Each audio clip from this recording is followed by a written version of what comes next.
Səhər yeməklərini sizə götürtmək, əziz müştərilərimiz. Çox sual verir ki, sizin səhər yeməyinizdə nələr var? Deməli, isti təndir çörəyimiz. Bəli, 2 nəfərlik setdir bu. Bizim təbii şirəmiz. Düzdürmü əziz qardaş? Bu bizim süzməmiz. Bu şokoladlı pankek. Zeytun, 2 növ.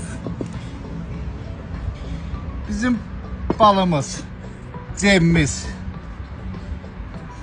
Saska kalpasa, əncil mürəbbəsi. Özü hardan gəlir? Maçdağadan.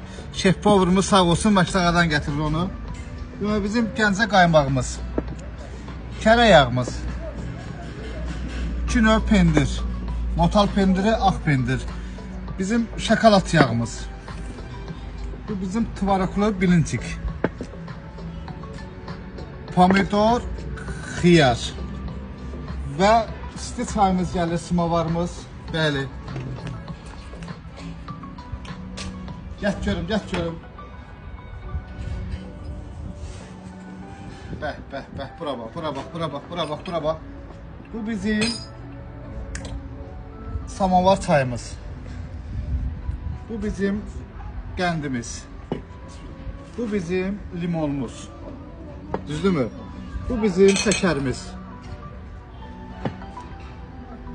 Əziz gözəl müştərilərimiz, gəlmişik yenə də səhər yeməklərinin hoqqasını verməyə. Bütün restoranlar deyir bizdədir səhər yeməyi, yox qardaş. Bizdədir, Turan Bakuda. Buna bataya bax, xına kimi. Bəli, bəli.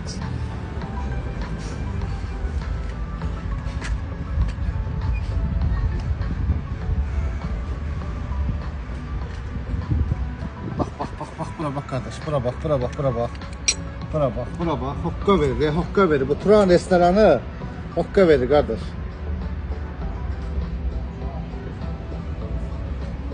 Bəli, gözəl səhər yeməyimiz. Düzdür əziz müştərilərimiz, yenə də bizim yeməyimiz dayanmır. Tandır yumurtamız gəlir. Ona da yerlə, çünki yerimiz o qədər böyük xalodunu verir ki, səhər yemək üçün yer tapırıq qoymağa. Əziz müştərilərimiz. Gedək, ya Allah.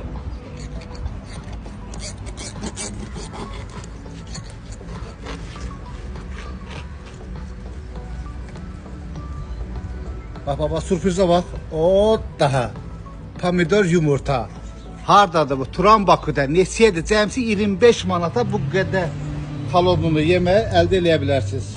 Nuş olsun.